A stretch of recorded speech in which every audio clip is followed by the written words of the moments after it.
मैं अयोध्या नगरी सूर्यकुंड प्रांगण में आपका स्वागत करती हूँ। आप सब उपस्थित लोगों को मैं सूर्यकुंड की महिमा सुनाती हूँ।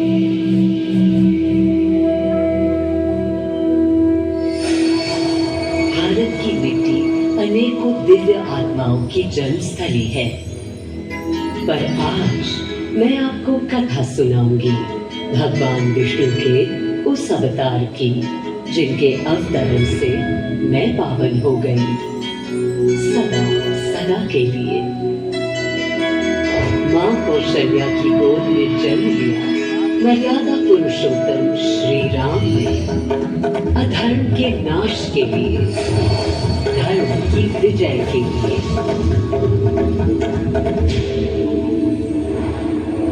किंतु उन्हें अयोध्या त्याग 14 वर्ष के वनवास पर जाना पड़ा।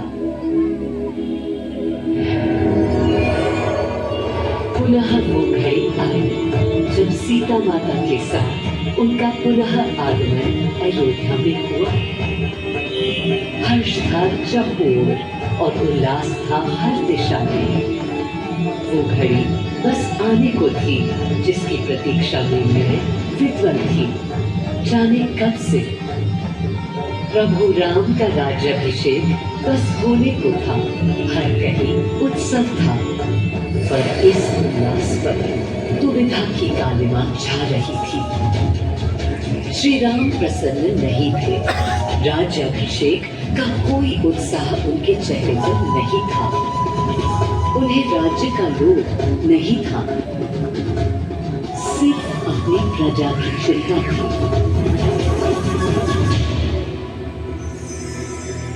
सबके मन में एक ही प्रश्न था, कौन हल कर सकेगा श्री राम की इस दुविधा को, मिटा सकेगा इस अंधकार को। किसके तेज से छट जाएगी ये क्रांति? अरे वही जिसके वंशज है श्री राम, जो स्वयं सशरीर धरती पर पधारेंगे श्री राम को राम राज्य समझाने।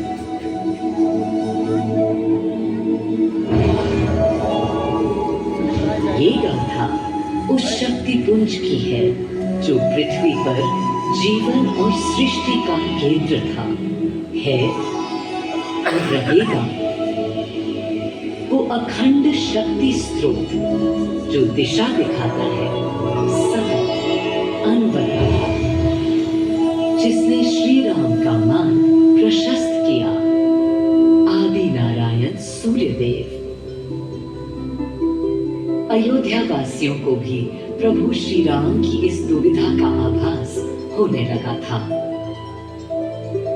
देखा क्या? तुमने देखा क्या? कितने सकुचाई से श्री रघुवीर थे। पद की प्रसन्नता या दर्प निरत होने का ललक या उमंग कोई कुछ भी तो दिखी नहीं। मुकुट सामने रख कितने अधीर थे। वे तो थे अधीर ही, हाँ थोड़े गंभीर थे। सौम्य मुखमंडल पर निर्बलों की पीड़ा थी। दीनहीन असहाय वंचितों का दर्द था। उनके लिए मुकुट अथवा राज सिंहासन वैभव का लोभ नहीं।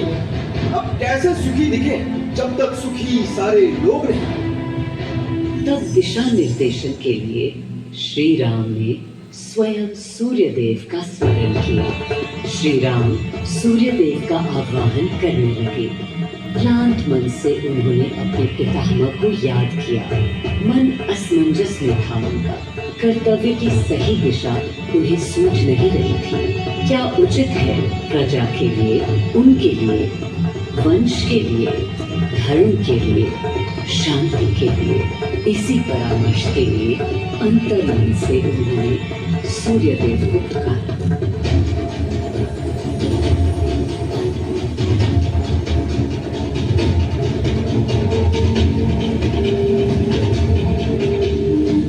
मैं अयोध्या पवित्र से पवित्रतम हो गई हूँ। आज स्वयं श्री राम ध्यान रखें, मर्यादा पुरुषोत्तम आवाहन कर रहे हैं। उन सकारात्मक शक्तियों का संचार कर रहे हैं जो उन्हें, मुझे और मेरे यानी अयोध्या के हर निवासी को अनंत काल तक सही दिशा दिखाएगी। संभव है स्वयं सूर्यदेव सशरीर पधारे अयोध्या की धरा पर।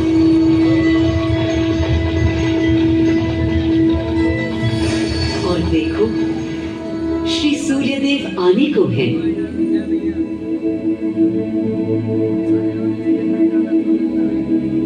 उनकी पहली किरण के स्पर्श से कलियां एक एक कर खिलने लगी। जीवन की कांति हर ओर धीरे धीरे फैलने लगी।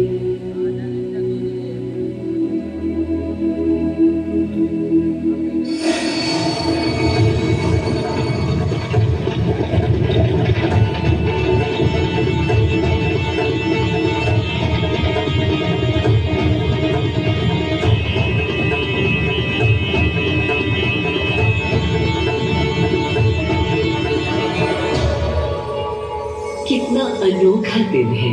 स्वयं सशरीर अपने अलौकिक स्वरूप में पधारे हैं श्री सूर्यदेव नारायण और उनके अधीर मन के संशय मिटाने को। अधीर है या गंभीर है, मैं जानता हूँ क्या उनकी पीर।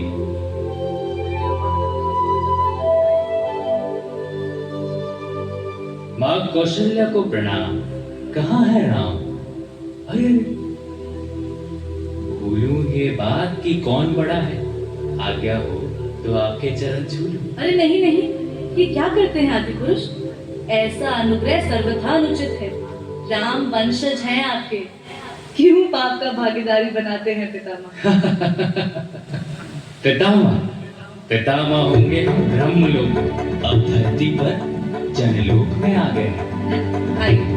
चलिए। सूर्यदेव के आगमन पर माँ कौशल्या उन्हें मिली और विनती की कि हे देव, मेरे पुत्र की दुविधा दूर करें, उन्हें राह दिखाएं ताकि अयोध्या का, पूरे भारत का भविष्य निर्धारित हो सके। आपकी जब पहली किरणें आती हैं तब गोचारण होता है, चिड़ियां गाती हैं, लेकिन इन दिनों कितनी उदास है। कारण है उनके राम की एकाग्र साधना और सुदीर्घ उपवास। सिंहासन की ओर चरण धरना नहीं चाहते, धारण नहीं करना चाहते हैं मुकुट। कोई बात, राज्य अभिषेक के बाद राज्य जो भी चलाए, राम राज उसका है तो कहलाएगा। मैं आ चुका हूं तपस्वी राम। मनस्वी राम,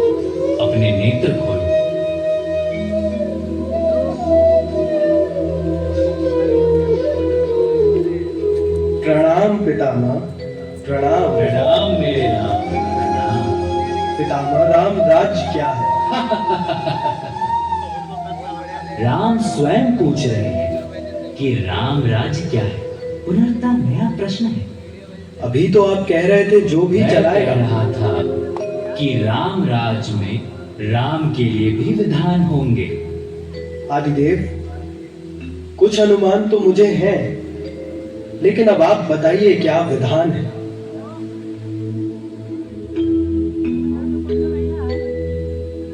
राम राज्य आश्रय कल्याण है, निर्बलतम मानव का त्राण, भय हो ना भीति हो, मुख्य राम राजनीति जन जन की प्रीति हो, लोक संरक्षण हो, सत का आभास हो, परमानंद प्राप्ति हेतु मंगल उद्भास हो, प्रेम परम तत्व हो, सब में समत्व हो, दैहिक दैविक या भौतिक संतापों की औषधि अचूक राम बाण है।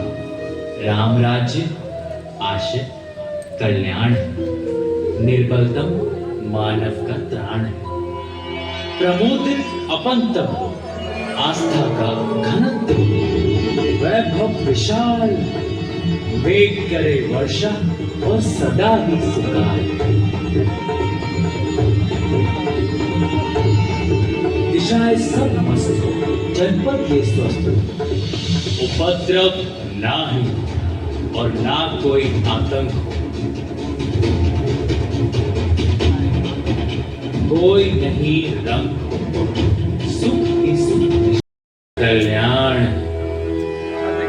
मां कौशल्या, अभी ये मुकुट मात्र सोने का है। मैं इस मुकुट को राम के साथ सदा उपस्थित होने का बना देता हूं।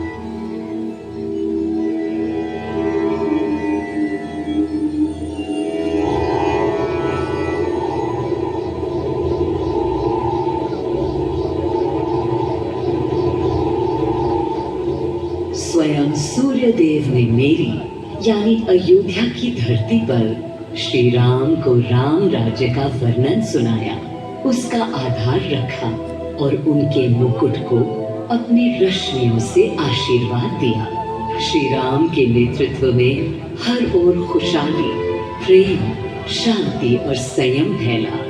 हर ओर रोशनी, प्रकाश और जीवन का संगीत गूंजने लगा।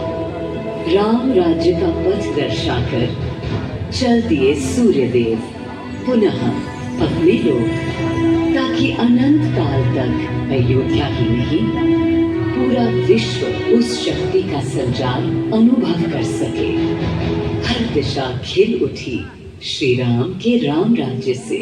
सूर्यदेव के स्पर्श से पावन हुई मेरी धरती, पर जहां उनका रथ रुका था वहां स्वयं यह कुंड बन गया। समय बदला, मेरा और इस कुंड का स्वरूप भी बदलता गया। स्कंद पुराण के अनुसार यह स्थल घोषार्क तीर्थ के नाम से भी जाना जाता है। जब प्रतापी राजा घोष यहाँ आए और उन्होंने ऋषियों को यहाँ स्नान करते देखा तो स्वयं भी किया, जिसके बाद उनका शरीर दिव्य, निरोगी और अलौकिक हो गया।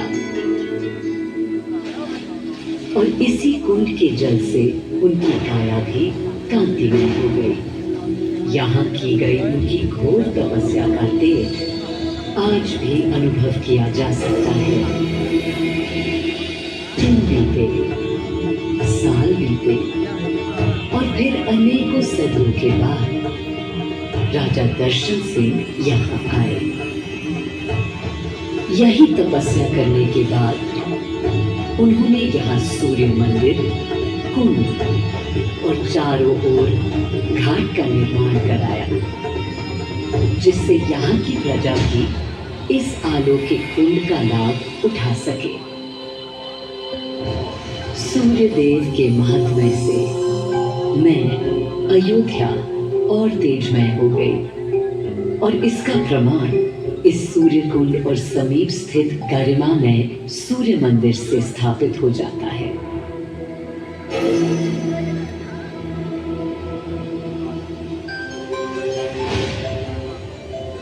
मैं अयोध्या इस हर्ष से भूली नहीं समाती कि मेरी ही धरती पर राम राज्य की आधारशिला रखी गई। आज भी अयोध्या एकता, आस्था और शांति के लिए उदाहरण बनी हुई है।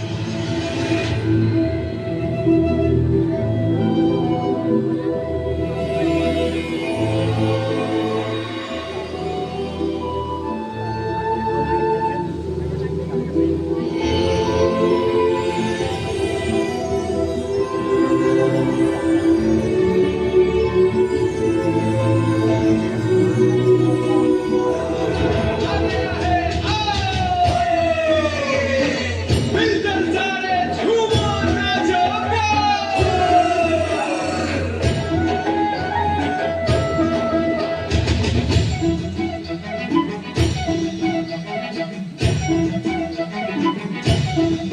आदिदेव महिमा को राम राज गरिमा से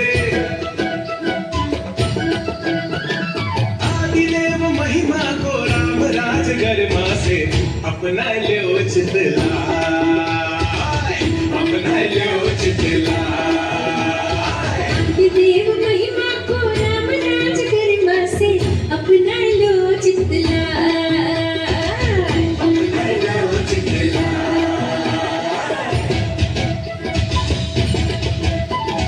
प्रेम रस झांके होंगे भंगिमाएं बाकी होंगे बालकों ने चित्रकारी गगन बिटा की होंगी सूर्य देख देख मुस्काए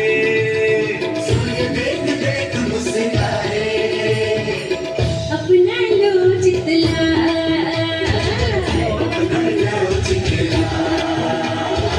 आदिदेव महिमा को राम राज गरिमा से अपना लो चितलाय अपना लो चितलाय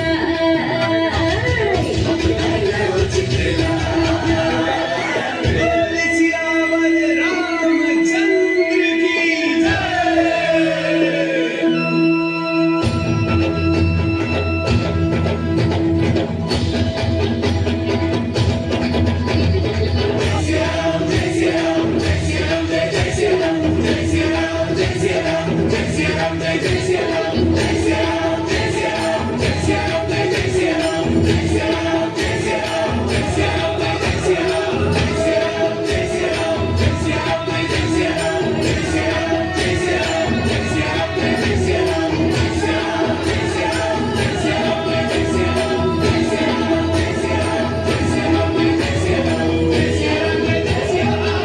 बोल सियावर रामचंद्र की जय।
सुनाई दे